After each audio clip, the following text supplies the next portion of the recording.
इथे माझं तोंड पूर्णपणे वाकडं झालं होतं आणि मला कल्पनाही नव्हती. मला वाटलं की नॉर्मल सुजलं आहे, पण नंतर मी मम्मीला विचारलं तर मम्मी आणि मी दोघीही 2 मिनिटासाठी शॉक झालो होतो, कारण की आम्हाला वाटलं मला पॅरालिसचा अटॅक आला आहे. कारण की इथे मी माझी स्माईल बघितली आणि बापरे, माझी स्माईल पूर्णपणे वाकडी दिसत होती.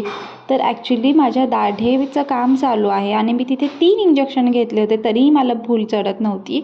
त्यामुळे माझं तोंड पूर्णपणे वाकडं झालं होतं, पण नंतर ते व्यवस्थित झालं आणि त्यानंतर आम्ही निघालो घरी जाण्यासाठी. आणि घरी गेल्यावर बघा तुम्ही काय केलं. उकडीच्या मोदकांची तयारी हे आहे. नारळाचं सारण, पीठ आणि हळदीची पानं.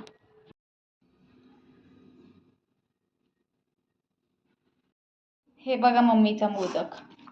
मम्मी मोदक नाही हा लाडू वाटतोय. आणि हे आजींच्या हातचे मोदक. त्यानंतर माझ्या छोट्या भावासोबत आम्ही गेलो कॅफेमध्ये.